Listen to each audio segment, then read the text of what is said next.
Bem-vindos a uma nova análise. O material de hoje nos joga assim, bem no meio de um ritual de sobrevivência brutal chamado Hexatombe, um ambiente totalmente isolado onde equipes são forçadas a lutar até o fim. E no centro de todo esse conflito, a gente encontra artefatos muito enigmáticos, máscaras que concedem um poder colossal, mas cuja verdadeira natureza, e principalmente o custo, permanecem um mistério sombrio. O que nos leva diretamente à questão central da nossa discussão hoje. Diante da aniquilação certa, as máscaras são ferramentas pragmáticas, sabe? Indispensáveis para a sobrevivência. Ou, na verdade, são instrumentos de corrupção, uma força que apaga a identidade de quem as usa, oferecendo uma vitória vazia ao custo da própria humanidade.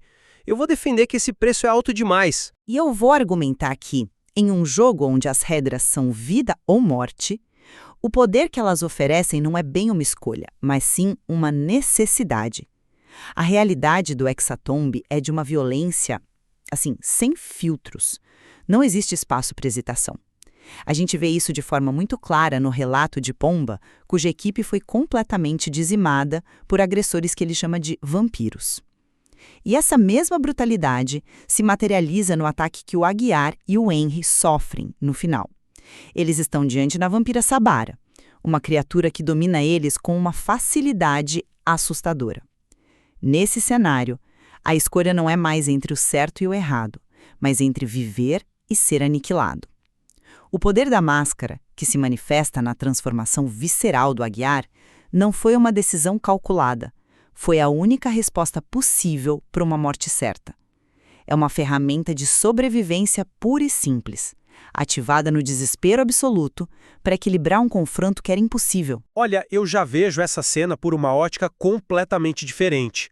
O que acontece com o Aguiar não é o empoderamento de um sobrevivente, mas a aniquilação da identidade dele e a ascensão de outra coisa. O texto é muito específico ao descrever uma fome insaciável e uma persona totalmente nova, focada só numa caçada. O próprio corpo dele, depois da luta, reluta em remover a máscara. Isso não soa como uma ferramenta que se controla, sabe? Soa como uma força que assume o controle. O poder não vem de graça, ele tem um custo existencial. A sobrevivência que a máscara garante não é a de Aguiar, o indivíduo com suas memórias e medos. É a sobrevivência de um assassino, uma entidade que agora ocupa o corpo dele. Então o que se ganha em poder bruto se perde em identidade, tornando a própria ideia de sobreviver um paradoxo bem cruel. Eu até concordo que o processo é violento e transformador, mas eu vejo isso como uma consequência inevitável da situação. A transformação do Aguiar pode ser interpretada como uma resposta extrema a uma ameaça extrema. A euforia e a fúria descritas são como uma descarga de adrenalina levada, assim, à enésima potência, um estado de sobrevivência puro. Mas o ponto crucial para mim, que prova que ainda existe agência, é que ele consegue, no final, remover a máscara. O material diz que ele a tira, ainda que com a sensação de que o corpo quase que não quer tirar ela. Essa luta interna, essa dificuldade, não anula o fato de que a escolha final ainda foi dele. Funciona como uma arma poderosa, é difícil de manejar, seu uso deixa cicatrizes psicológicas profundas, mas no fim é você quem decide empunhá-la. E mais importante, largá-la. Mas você está dizendo que a agência dele permanece intacta. Como você concilia isso com a descrição de uma fome insaciável, que nem era dele para começo de conversa? A sua interpretação dessa dificuldade em remover a máscara me parece otimista demais. Para mim, essa relutância do corpo dele não indica controle, indica, sei lá, o início de uma possessão. É a primeira batalha de uma guerra pela própria consciência. A máscara não é uma arma inerte, ela é parasitária. Ela oferece poder, mas começa a se fundir com o hospedeiro. E veja a reação do Henry. Ele não vê um aliado usando uma ferramenta, ele descreve a cena como hipnotizante e lindo. Essa não é a reação de alguém vendo um colega num surto de adrenalina. É a reação de alguém testemunhando um evento sobrenatural, sedutor e aterrorizante. A máscara não oferece poder ao Aguiar, ela impõe a própria vontade através dele. A reação do Henry pode ser interpretada como o choque de ver o poder bruto em ação, a admiração aterrorizada por algo que o salvou. E mesmo que a máscara imponha uma vontade, foi essa vontade que os manteve vivos. Sem ela, os dois estariam mortos. O ponto é que o Aguiar teve a presença de espírito para usá-la quando necessário e a força de vontade para removê-la depois. Isso sugere um grau de controle, mesmo que tênue. Ele usou o monstro para matar o monstro e depois conseguiu enjaulá-lo novamente. É um pacto perigoso, sim, mas um que ele sobreviveu para poder lamentar depois, o que é melhor que a alternativa. Enjaulá-lo novamente. O texto não sugere isso.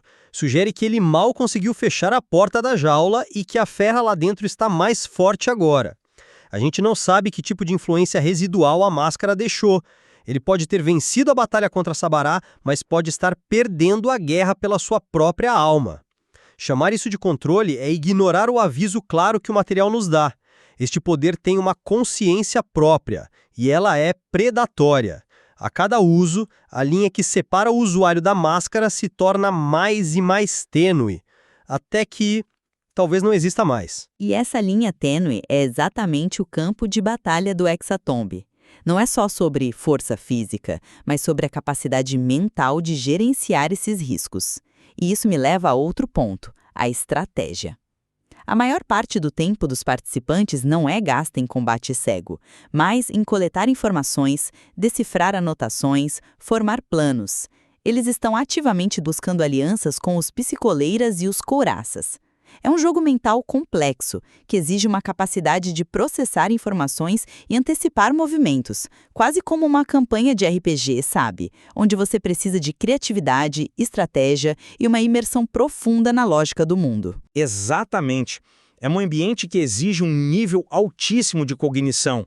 E é interessante que esse tipo de perfil, de alguém que se aprofunda em sistemas complexos, como o de um RPG, que demonstra essa criatividade, essa inteligência e envolvimento com leitura, se assemelha muito ao perfil necessário para enfrentar grandes desafios intelectuais na vida real. É uma ótima observação. Essa habilidade de focar, criar estratégias e absorver conhecimento é a mesma que se aplica ao estudar para provas e concursos de alto nível, seja um vestibular, um concurso público, militar, a prova da OAB ou uma residência médica. E se você que está ouvindo é estudante e está buscando essa preparação de alto nível, vale a pena conhecer o Medcob. Entra agora em medcob.com.br, baixe o aplicativo e aproveite o maior banco de questões do Brasil. Lá você encontra provas anteriores de todas as instituições, questões comentadas por especialistas, resumos práticos, aulas completas e flashcards prontos para revisar onde e quando quiser. É a ferramenta certa para quem leva o estudo a sério. Exatamente. E essa mesma capacidade de análise crítica que se usa para estudar para uma prova é o que me faz defender o uso estratégico das máscaras. A informação que eles obtêm de que os psicoleira também mudam de personalidade, que eles mudam completamente de atitude quando não estão com elas, não é um impedimento, é um dado crucial. Isso sugere que a instabilidade induzida pelas máscaras é uma regra fundamental do Hexatomb. A estratégia vencedora não é evitar esse poder, mas aprender a dominá-lo e, quem sabe, a prever e manipular a instabilidade dos seus adversários. É uma camada a mais num xadrez do jogo. Mas aí é que eu discordo fundamentalmente. Essa informação não valida a estratégia, ela a destrói. Como você pode formar uma aliança genuína com um grupo cuja personalidade é totalmente instável? A própria base de uma estratégia de aliança é a confiança e a previsibilidade. As máscaras removem ambas da equação. Você não está se aliando a um indivíduo, está se aliando a qualquer entidade que a máscara decida manifestar naquele dia. Isso não é estratégia, é roleta russa. As máscaras não criam uma nova camada de estratégia. Elas minam a própria possibilidade de planejar, isolando cada usuário na sua própria e imprevisível loucura. Eu vejo como um risco calculado. A aliança pode ser temporária, baseada no inimigo comum, e desfeita assim que o propósito for cumprido. É sobre adaptação. O ambiente é caótico, então a estratégia também precisa ser fluida e adaptável a essa realidade. Evitar as máscaras por medo da instabilidade é como um soldado se recusar a usar uma arma porque ela tem um coice forte. O objetivo é aprender a mirar apesar do coice, não jogar a arma fora e lutar com as mãos nuas. A sua analogia da arma não se sustenta porque a arma não muda sua mente. Ela não te dá novos desejos ou uma fome insaciável. As máscaras fazem isso.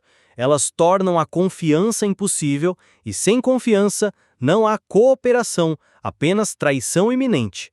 A estratégia que você descreve não é fluida, é autodestrutiva. E isso nos leva à questão final, o preço da sobrevivência. Exato.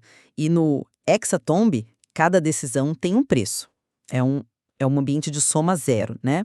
Se o Aguiar não usasse a máscara, o preço seria a vida dele e a do Henry de forma brutal e definitiva, como a Sabará prometeu. Eu vou devorar cada pedaço de vocês.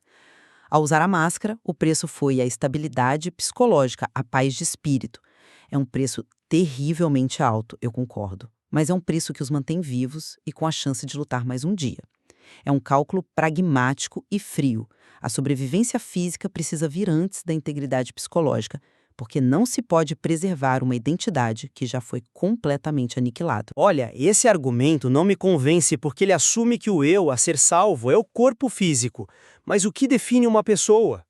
A gente vê a Kemi e o próprio Aguiar sendo assombrados por flashes de seus passados. Uma filha, uma infância traumática. Essas memórias, mesmo as dolorosas, são a essência de quem eles são. A máscara não parece se importar com isso. Ela apaga toda essa complexidade e a substitui por um propósito único e violento: a caçada.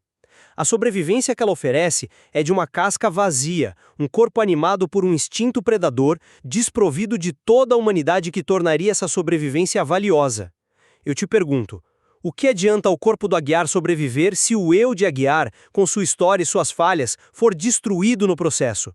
Não seria essa a derrota final? Em resumo, a evidência apresentada no material demonstra que o Hexatomb é um ambiente onde as regras convencionais não se aplicam e o poder bruto é muitas vezes a única variável que realmente importa.